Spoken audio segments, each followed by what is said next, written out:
Hey there, Mr. Redder here. Welcome back to another episode of r/entitled People Stories. Our first story we'll be reading today.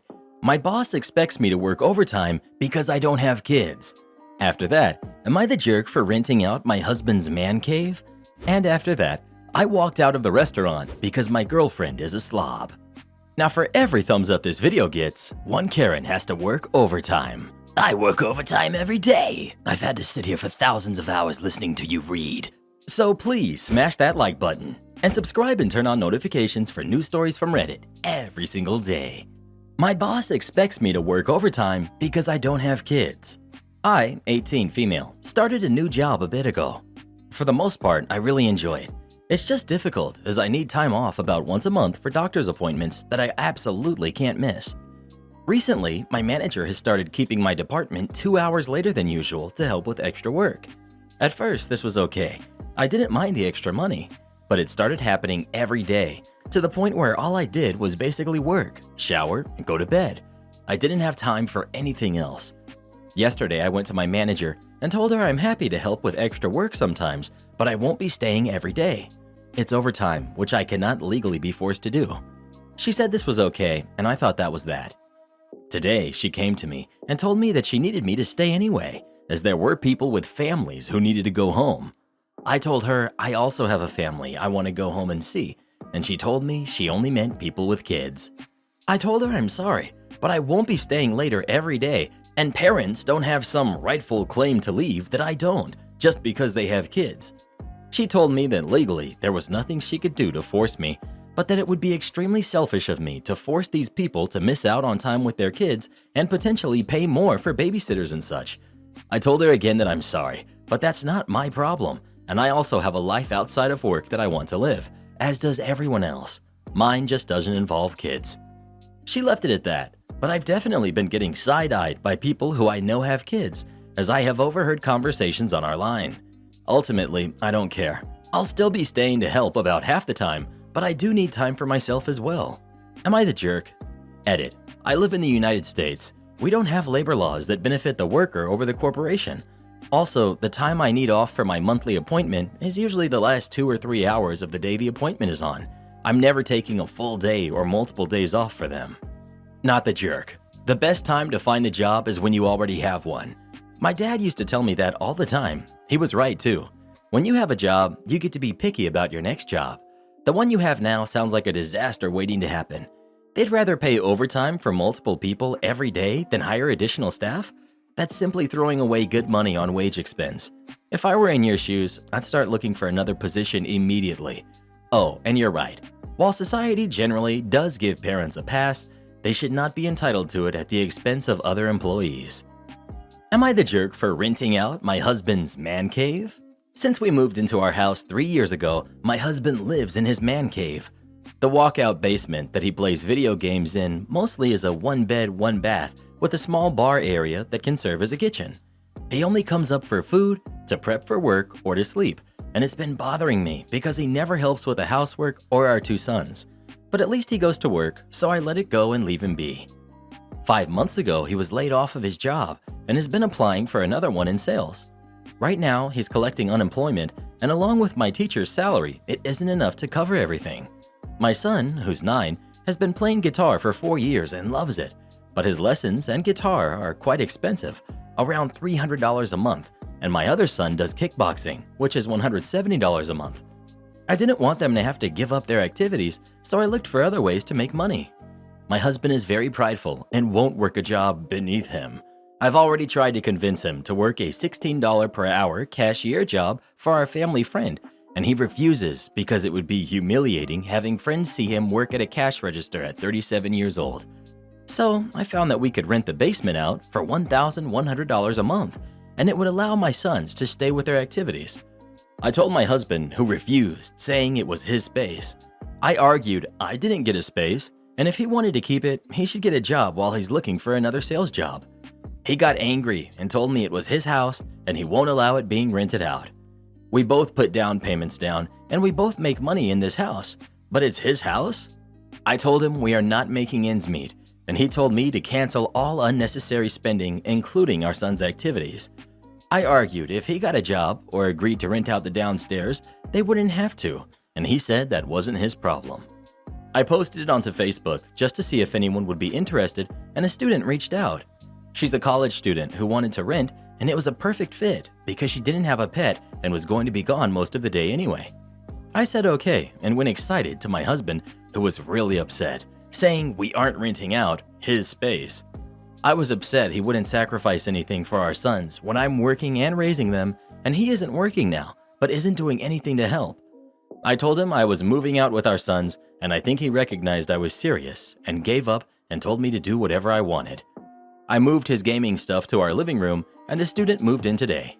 He's still upset that I undermined him, and I feel kind of bad because I didn't want to make the decision without his agreement, but at the same time, I feel he was selfish to refuse to either get a job or give up his man cave for our sons to continue their activities and keep us from going into debt. Not the jerk. How does he justify that you don't have an area of the house and he essentially has a one-bedroom apartment to hang out in? He should not have had a man cave to start with, and after he's back working, I would keep renting it. OP. Men naturally are supposed to have man caves and all his friends have them. That's how he justified it. Men are also supposed to, at least help, support their families. My partner graded I-step tests while job hunting after he graduated with his degree. I supported the family, occasionally working 2 jobs while he was in college. That's the sort of crap you just do when you have a family. Not the jerk. I make $20 an hour now.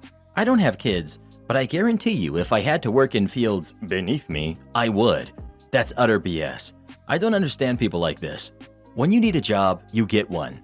I have zero sympathy for people who can work but choose not to because it's beneath them. That attitude is a slap in the face to the workers who have no choice but to work those jobs. Shaking my head. You make half of my monthly income just on the space alone. How childish. I'm an engineer, but a few years ago got laid off and was having trouble finding another job. Everyone wanted to interview but not hire. Ended up having to take a job waiting tables, which I had never done in my life, but I did what I needed to do. Only lasted a couple of months and I was back in my field. Sometimes you just have to buckle down and do what you have to do, no matter how uncomfortable it might be. Not the jerk, OP. Well, who do you think is the jerk? OP or her husband? Please let us know. Sometimes you gotta kiss that man cave goodbye. I wonder how his tears tasted. I walked out of the restaurant because my girlfriend is a slob. I, 25 male, am dating a woman who's 24 named Allie. We moved in together 5 months ago, and I really love her a lot. Allie just doesn't have great table manners. She eats noisily and sloppily. In a restaurant environment, usually this isn't too bad because of the natural ambient sound. In a quiet room, it's much more noticeable. I don't exactly like it, but usually I can tolerate it. However, when Allie eats pasta, she slurps her noodles so loudly that people from other tables look. It's completely mortifying to hear people murmur about her loud slurping all the time. I know this might be normal in some cultures, but where I'm from in the US, it looks really uncultured and bothers some people who are more sensitive to sounds. I've tried to teach her how to use a spoon to spin the pasta into a ball. Nope, she doesn't want to. I've tried to ask her to take smaller bites. Nope, that's how she eats pasta, and that's how she'll always eat pasta. We've been to a local Italian restaurant half a dozen times, and each time but one, in a basically empty restaurant, she humiliated me with her loud slurpy eating. I know I shouldn't care what other people think, but I agree with the patrons. It's disgusting. People are trying to enjoy a meal. I finally got frustrated one day and told her that I wouldn't eat noodles with her in public anymore. She can eat alone or she can go with friends. I'll happily drive her to the restaurant, but I will not sit down with her. She kind of blew off my message with a, "Oh yeah, you're perfect, so I get it." And I thought that was that. Last night, Allie really wanted to go to our local Italian place again. I asked her if she would be ordering spaghetti. She rolled her eyes and said she'd get the lasagna. I agreed that was fine, and we went out for the first time in a while. When the waitress came to take our order, Allie completely went back on her promise and ordered spaghetti. I told the waitress I wouldn't be needing anything, stood up, and walked to our car. I relaxed in the car, listening to a podcast until Allie came out a while later. She sat down and started giving me the silent treatment. When we got home, she yelled at me about embarrassing her, would not let me say a single word without shrieking over me, and said that she's only interested in an apology. I refused, and she went into another room to loudly talk smack about me to herself, intentionally so I could hear. I don't know if I went too far. You really want a girlfriend with the table manners of a 10-year-old who cannot distinguish between what's acceptable in public versus private and won't change? Not the jerk, but it's a losing battle. Accept her or leave her. Actually, by 10, someone should know better. I've got a 6.5-year-old, and she knows to not slurp spaghetti noodles and how to spin them around a fork. Is she perfect? No, but she's not 24. This woman is honestly behaving dreadfully and doesn't seem to care. So OP needs to determine if this is their hill to die on and break off the relationship. I have to go with not the jerk. If she's slurping loud enough to draw attention every time she has noodles, that's too much. And it's not like you're telling her that she's not allowed to eat noodles, just not at a restaurant with you. She can make spaghetti at home. Slurping is more acceptable in many Asian cultures. Take her to a local Japanese or Chinese place and she won't seem so out of place. Entitled mom insists I give her kid my computer. I'm a regular train rider, or at least I was when I was in high school. I would take the train from my hometown to the city my grandparents live in every long weekend or holiday, so I had my train routine down to a T. Delays were common, but that was part of the experience. On long rides like this, and noticing kids get restless, I would let them watch a movie or draw on the Paint app with my computer. This ride was different though. Entitled mom was another semi-regular and had a habit of verbally going off on the attendants. Entitled mom sat across from me this ride, and the entire time her son was being such a disruption, and I just tried my best to ignore them since the entitled mom did nothing to settle him down. Like I said, I'd usually offer to help out by providing a distraction, but frankly, the kid was destructive and I didn't trust them. I also happened to be having a stroke of creative genius and was working on an original musical, getting more done in hours than I had in months. Unfortunately, at one point, entitled mom made eye contact with me and motioned for me to take my earbuds out. I did, and I still don't fully understand how the conversation followed. Entitled mom: "Do you think my son could watch a movie on your computer? I can't get him to calm down." She hadn't even tried, but okay. Me: "Sorry, maybe in a bit, but I'm working right now." "You've done it for the other kids." Me: "I know, but I wasn't doing work then, and if you're okay with waiting, he can use it later, but not right now." She grumbled a bit about me being a lying teenager, but turned back to her phone. After a while, the brat came to me asking if he could use it, and that entitled mom had said he could. He kept asking, and I kept saying no. He kept being a little brat the rest of the time he was pestering me. Eventually, entitled mom tapped me on the shoulder. Me: "Yes?" "He needs to use your computer. I cannot deal with him anymore." Me: "Honestly, I don't want to let him use it at all now. You guys keep bothering me and distracting me from my work." "It's summer. You don't have any work." Me: "You don't know that. What do you think I've been doing since you guys got on?" "Working. I'm doing something important and you won't back off. I'll tell you if he can use it when I'm ready to let him." "You can do it later." Me: "No, I can't." "Would it hurt you to just let him use it?" Me: "Yeah, if I let him use it now. Just wait." Entitled mom, once again disgruntled, turned back to her seat and travel companion and started crap-talking me again. Eventually, writer's block hit me again, and I shut down my writing programs and moved my bag to under my seat and offered to let the son watch a movie. Apparently, I committed 2 crimes at this point. Despicable me was not good enough. Entitled mom insisted that her son bring my computer into their seating area, and that was when my patience was through. Entitled mom: "What do you think you're doing?" Me: "Letting him watch a movie." The brat: "I don't want to watch Despicable Me." "No, he needs to sit with us." She let him run around between cars unattended all day, but okay.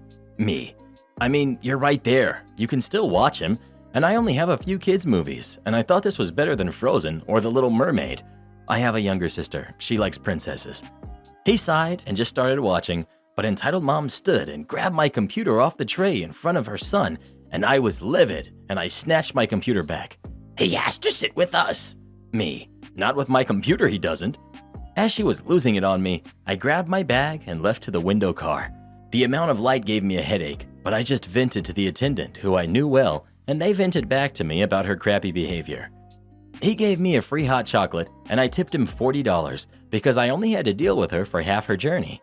He would have to deal with her for the rest of the long day. Apparently, she got banned a few months later for hitting one of the attendants after an 8-hour delay. Slowest mile of my life. Growing up, my siblings and I went to a private Baptist school. Our parents wanted to keep us from the world's evil influence. It did not work, as I'm sure 99% of people who attend those types of schools know what actually goes on in those environments. Anyway, once a year, we went to what was called Regional Student Convention, aka Regionals. This was a big fine arts competition between other schools like ours in the region. People from Arizona, New Mexico, Kansas, and Texas came to one spot, somewhat in the middle, to compete so that they could move on to International Student Convention, which is obviously for other schools around the world. Our school didn't go to internationals, but took regionals pretty seriously. There are over 100 fine arts categories you can sign up for. Our teachers required at least 7, but no more than 12, I believe. The categories included photography, acting, writing, color guard, some sports, singing, art, and track and field, to name a few. I would try my best to do the most allotted categories since my parents took the week of regionals off and liked to see us perform. I would do photography, sewing, research projects, multiple singing groups, some play-type things, and I played on the volleyball team. All of these were picked because I wanted to do them. I wanted the week to be fun for myself and my family. One year, the teacher in charge decided to micromanage everything about this week. They decided they were going to tell everyone what they were doing instead of letting us pick ourselves. The teacher decided one sport activity was not enough and wanted me to sign up for a track and field event. I told them I did not want to, as I had done it in the past and did not win and ended up exhausted the whole rest of the day, as I did not ever train at all for the event. Our school was a church building that they could convert to the school Sunday nights, so no grounds for such a thing. Track and field happened on Tuesday morning, and then after lunch it was time to do singing competitions. It made for a miserable day for me. The teacher did not care and decided I would be running the timed 1-mile run. They could have easily made me do something less exhausting, like the 100-meter dash, but more people signed up for that than they did for the mile, so by their logic, we had a better chance at a medal. Most teachers that take students to these competitions want to receive a plaque of achievement for that category, so they try to get as many people to participate so the plaque can hang in the school hallway.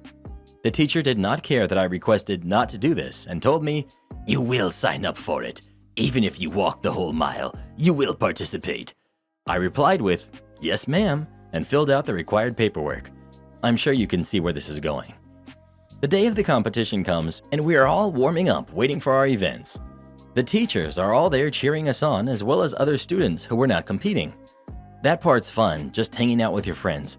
Our school did not take it too seriously. We didn't have any training or anything, so it was just a morning spent on the grass for us. After a while, it's time for the female mile, and I was all smiles. The teacher asked if I was ready, and I replied, "Are you ready?" They had no idea what they were in for.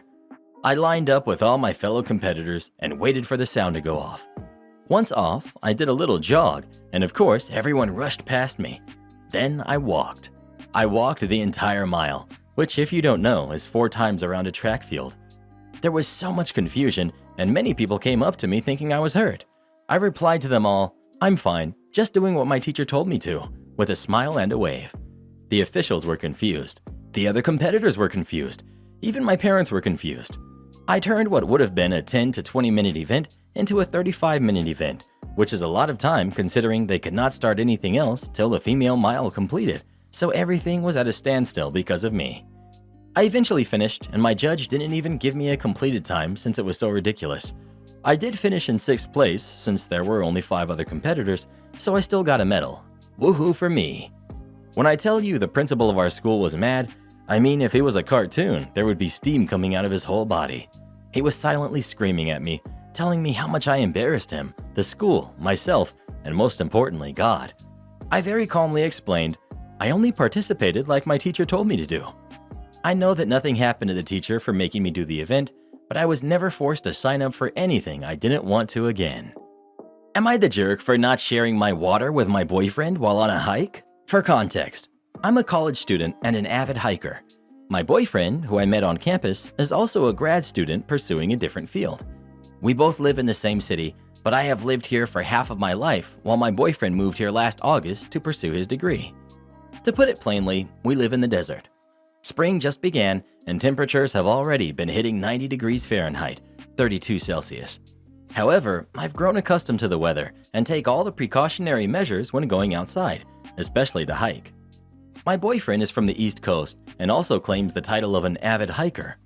He caught the tail end of the summer and admitted to spending the majority of that time either at his apartment or at school. Because he never actually hiked in the heat, I reminded him to start drinking more water to prepare for the hotter days. For some reason, my comment had struck a chord with him and he became visibly upset. He said, "I've been hiking before and I'm a former Eagle Scout. You don't need to condescend me about drinking water. I can survive in the wild." Hurt by his comment, I never brought up the topic of water again. Yesterday, we decided to finally do a longer hike in the mountains. He had done research and wanted to do one of the more popular hikes in the city. Now, I've done this hike before. I know how grueling it can be, especially in the heat. Because of a pre-scheduled Zoom meeting, I decided to meet my boyfriend at the trailhead. I arrived equipped with my day pack, 3-liter bladder, and some water bottles for good measure.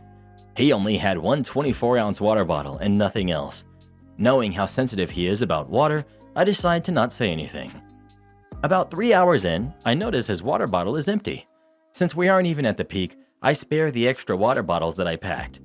Once we finally make it to the peak, I realize that the water bottles I gave him are empty as well. I think nothing of it and think that he's just gonna have to suffer in silence. The hike down is about 2 hours, and I'm down to 1 liter of water left in my bladder. I know that this is enough to keep me hydrated and comfortable for the descent. But as soon as we set off, I feel the nozzle of the bladder get caught on something. Thinking it was getting stuck on fauna or a cactus, I turn around, and to my surprise, I find my boyfriend trying to steal sips of my water. I'm instantly angry that he would try and steal my water after giving me so much grief about it. I snatch the nozzle out of his hand and retort, "I thought Eagle Scouts could survive in the wild." He became angry and hiked ahead. By the time I got back to the trailhead, he had driven off. He hasn't texted me since the incident, and now I can't help but wonder if I'm the jerk. Not the jerk. You shared your water with him. You gave him your water bottles. And based on your account, he didn't even ask for more water. He just tried to take it, presumably so he wouldn't have to directly admit that you had been right and he had been wrong about how much water is necessary for these trips. Right now, he's having a temper tantrum and sulking. Don't let that mislead you into thinking that you did anything wrong. He's upset because you were right and you pointed out his arrogance in a way he could not refute. Drop this man. Seriously, so childish of him. Not the jerk. I don't get the endangering his life BS people keep going on about. He drank 24 ounces plus 4 water bottles that were like 16 ounces each. He was not even close to dangerously dehydrated, just thirsty, which was entirely his fault. He failed to prepare and got upset with OP when she tried to tell him. He's not her kid, not her job to keep pestering him and making sure he has his crap together, and his life was never in danger. This could not have hurt him, and the snarky comment was fair. He tried to steal the rest of her water after drinking all her extra and boasting about how he could handle the hike without her advice. Am I the jerk for refusing to wait for my sisters to arrive, so they ended up missing the trip to Japan? In the time before lockdown, I, 26 female, planned a trip to Japan with my best friend, Kathy, and my 2 sisters, Rose and Amber. The issue came when I said, well, due to the airport being 2 hours away and traffic being hard to judge, I want to leave at 6 a.m. Kathy agreed with me. Rose and Amber said, no way. They wanted to leave at 9 a.m., get there at 11 a.m. for our 1 p.m. flight. I said we should just take 2 cars. This caused another argument because they wanted to ride together. I said this was not a discussion, either ride with us or take another car. They said they would ride with us. I said we leave at 6 a.m., so you have to be there ready to go. 6:10 and no sign of my sisters, so I call them. No answer. I try again. No answer, so we left. I get a text at 6:45 saying, we overslept. We are on our way. I texted them that we had left. We were headed to the airport. Amber asked if I could turn around. I said, we are halfway to the airport. No. They ended up saying they would meet us there, and I thought nothing of it. We parked, went through TSA, got to the gate, and when I checked my phone again, Amber said, we need you to come back. Our car isn't starting. Dad is already at work and cannot get back in time.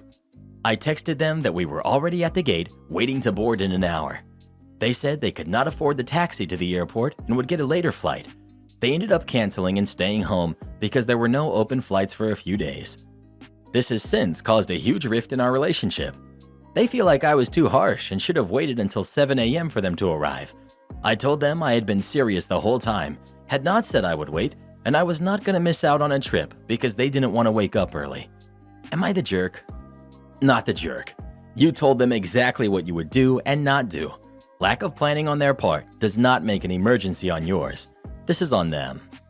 They were going on holiday but couldn't afford a taxi? Not good planners at all. Not my department. Once upon a time, I was part of the orders department. Our primary role was to enter orders. We didn't enter all the orders, just most of them. The rest were entered by the call center. As common with these stories, we get a new manager, promoted from the call center, who is inexperienced and gullible. Let's call her Patsy. The call center manager, Weasel, sees his opportunity, swoops in, and fast talks Patsy into making the orders department responsible for all orders with a, "These orders aren't really the call center's department." I can't say I disagree with him, but neither Patsy nor Weasel realize the sheer logistical difficulty caused by suddenly dropping all this extra work on the orders department. I complained to Patsy, telling her that this is a bad idea. Unfortunately, Patsy still thinks like and has a loyalty to the call center and her former boss, Weasel. But the call center and the orders department have entirely different cultures. The call center sees lots of turnover, with people rarely staying more than a couple years. The orders department sees very little turnover, with some people staying a decade or longer. Also, the required call center skill set is smaller than the orders department. Patsy doesn't realize I'm a senior team member, and coming from a group that experiences rapid turnover tells me, it's not the call center's job to enter orders. If you can't handle it, you should find a new job. Challenge accepted. Now, I've been with the orders department about 3 times longer than Patsy has been with the entire company. The call center has been pulling this kind of garbage on the orders department for years, and I can anticipate the approaching crap storm. This is a major coup for the call center compared to most of the shenanigans they've got up to in the past. So I quietly let HR know that I'm interested in a position in the call center. With Patsy's promotion, I know there's at least one opening, and like I said, the call center has a high turnover rate. 2 weeks later, I have a new job in the call center, and crap is starting to fly in the orders department. And it's not as bad as I thought it would be, it's worse. Beyond the bulk of extra orders, over the past 2 weeks, Patsy has been making improvements to orders department processes at the suggestions of Weasel and the other department heads, who've decided to take advantage of the naive Patsy. Add in the fact that the orders department is starting to hemorrhage senior team members who have also seen the writing on the wall. Now Patsy has to unexpectedly fill a bunch of vacancies for a department that had a history of a low turnover rate. She doesn't know the job, so she doesn't know who to hire. The remaining senior members can't help because she won't listen to them, and they're too busy being overworked and burnt out by all the extra work they have to do to cover the missing team members, and they don't have the time to train the new people. The new hires come in, but they don't stay because the orders department only looks like an entry-level position. So even more turnover and more senior team members leaving when they've had enough. Meanwhile, I now have it easy over in the call center. I'm full-time working from home now with a better shift, and unlike my colleagues in the orders department, I'm no longer considered an essential worker, so there's a lot less stress for me. The skill set needed for the call center is both smaller and simpler than the orders department, and I already had most of it from my time with the company. I'm underworked because all the orders that the call center were previously responsible for are being passed to the orders department. The call center turnover rate has dropped, so we're actually overstaffed. Oh, and I got a nice raise to boot. I'm the call center's new unofficial expert on how the orders are processed. Weasel, now my current boss, is getting worried. His protege, Patsy, is failing hard. He was the one leading the change to improve the orders department, so he can't back down without looking stupid. The call center and the orders department work closely, so upper management is encouraging him to pitch and help out. Patsy has begun to realize how Weasel had did her over, so is refusing to make any changes to the orders department unless she comes up with them. She's willing to accept Weasel's help on her terms. So Weasel has started asking us to shoulder the burden and help process orders. That is, unsurprisingly, not met with enthusiasm. No one wants to do extra work for no extra pay. As well, the call center team isn't trained on how to process the more complicated and esoteric orders. The orders department is down to 2 remaining senior team members who have that knowledge. Oh, and there's me.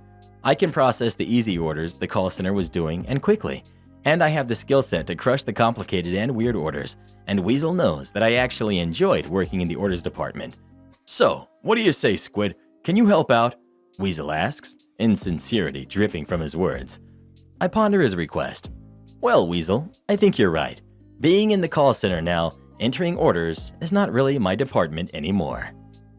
Am I the jerk for refusing to stop putting out food for the ducks and geese in my neighborhood? I live in a northern climate and have always put out food for ducks and geese. I put out cracked corn, oats, and sometimes some veggie scraps from my cooking. I used to only do it during the winter when I know food can be scarce. But after a few years, I started having ducks and geese come to my yard during the spring looking for food, so I started putting stuff out for them year-round. There are no regulations regarding this in the city where I live, and for the most part, I haven't had any problem with neighbors. Until recently. My next-door neighbors, a family of 4, are in the process of selling their house. The housing market where we live has been crazy so far this year, and houses are selling incredibly fast, and in many cases, for far more than the asking price. Except my neighbor's house has been on the market since before Christmas and still hasn't sold. Like the majority of houses in my neighborhood, it's an old 50s-style rambler that is in need of some work and updating. But it's not been sold yet, and my neighbors are blaming me for it. They say that whenever they have a showing or an open house, my yard is filled with ducks and geese, and it turns off potential buyers. They angrily demanded, not asked, that I stopped feeding the ducks and geese so that they can sell their home. I told them that their home not selling was not my problem and that I would continue to put out food for the ducks and geese like I always have. They threatened to call the city and the police, and I told them to go ahead. Sure enough, I got a visit from the city, and they asked some questions about the type of food I put out for the birds and asked me to prove that I was indeed putting out food suitable for them. They left satisfied with my answers and told me that I was doing nothing wrong according to the city regulations. Last weekend, my neighbors had another open house, and as usual, my yard had a few ducks and geese in it. Less than usual, as there are plenty of other food options available for them now, but maybe a dozen total birds.